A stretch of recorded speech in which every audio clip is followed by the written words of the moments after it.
जाने माने television actor Pallavi Puri को लेकर अभी खबर सामने आई थी कि उन पर एक छोटी बच्ची के साथ दुष्कर्म करने का आरोप लगा है, जिसके बाद उन्हें 14 दिन की न्यायिक हिरासत में भेज दिया गया है।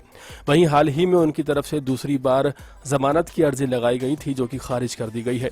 इसी बीच एक बड़ा बयान सामने आया है पीड़िता के पिता का, जहां एक तरफ एकता कपूर, अनीता हसनंदानी, दिव्या कुमार खोसला और कई बड़े सितारे लगातार आरोप लगा रहे हैं और ये कह रहे हैं कि अपने आपसी रिश्ते के बीच में पलवी को घसीटा गया है। वहीं पीड़िता के पिता ने अपनी तरफ से बयान दिए हैं और 6 सवाल उठाए हैं उन सभी लोगों से जो पलवी पुरी का समर्थन कर रहे हैं। लड़की के पिता के वकील आशीष दुबे ने एक बयान जारी करते हुए कहा है कि मैं एडवोकेट आशीष दुबे 5 साल की पीड़ित के पिता का वकील अपने क्लाइंट की ओर से आधिकारिक बयान करता हूं। बच्ची जो कि 5 साल की है, 5 महीने तक मां की कस्टडी में थी और 5 महीनों में पिता से उसका कोई संपर्क नहीं था। वहीं उन्होंने बताया कि एक दिन बच्ची के पिता फीस भरने के लिए स्कूल गए थे, तो बच्ची दौड़कर उनके पास गई। बच्ची बहुत डरी हुई थी। उसने बोला कि पापा के साथ रहना चाहती है। उसने अपने साथ बीती घटना के बारे में अपने पिता को बताया। उसके पिता ने नियर बाई हॉस्पिटल में उस बच्ची की जांच कराई और मेडिकल कराने पर इस बात की पुष्टि हो गई कि बच्चे के साथ कुछ गलत हुआ है। वहीं इस स्टेटमेंट में एक और दावा किया गया है कि उस बच्ची का बयान दर्ज किया गया, पुलिस में रिपोर्ट की गई और उस बच्ची ने उस आदमी का नाम रणवीर बताया। जी हाँ, रणवीर उस किरदार का नाम है जो बेपनाह प्यार में पलवी पुरी निभा रहे हैं। हालांकि बच्ची के पिता उस रणवीर नाम के व्यक्ति को नहीं जानते थे।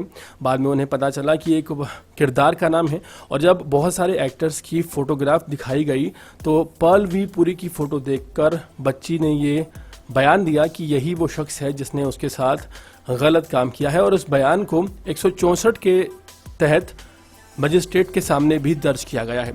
इस बात की पुष्टि डीसीपी भी कर चुके हैं और उन्होंने कहा है कि पुख्ता सबूत मिलने के बाद ही पलवी पुरी के ऊपर कार्रवाई की गई है। वहीं आपको बता दें, वकील की तरफ से 6 सवाल किए गए हैं, यानी कि वकील ने वो सवाल किए हैं लेकिन वो पीड़िता के पिता की तरफ से हैं। उन्होंने कहा है कि बच्ची पिता के पास दौड़कर मदद मांगने गई। ऐसे में एक जिम्मेदार पिता क्या करता? एक जिम्मेदार पिता यही करेगा कि बच्ची को पुलिस स्टेशन ले जाएगा और उसका मेडिकल करवाएगा। क्या ये गलत है? दूसरा सवाल ये है कि मेरे क्लाइंट ने किसी का नाम नहीं लिया, ऐसा कहना है वकील का। बच्ची ने आरोपी का नाम लिया है। तीसरी बड़ा पॉइंट उन्होंने ये बोला है कि लोग ये कह रहे हैं कि वो झूठ बोल रहे हैं या लड़ाई है। आखिर एक 5 साल की बच्ची झूठ क्यों बोलेगी? और उन्होंने ये भी कहा कि अपने क्लाइंट की ओर से सोशल मीडिया पर मौजूद सभी प्रभावशाली लोगों से ये सवाल है कि क्या 5 साल की बच्ची इस तरह का झूठा आरोप लगा सकती है? वहीं चौथा पॉइंट उन्होंने ये बताया है कि शादी को लेकर ये बात कही जा रही है कि अपने शादी के झगड़े के बीच में इस तरह की घटना को अंजाम दिया गया है, लेकिन वो साफ कहते हैं कि इस घटना से शादी का कोई लेना देना नहीं है। बच्ची ने सच बोला है और मेडिकल रिपोर्ट से इस बात की पुष्टि हुई है। फिर ये डिस्कशन क्यों हो रहा है?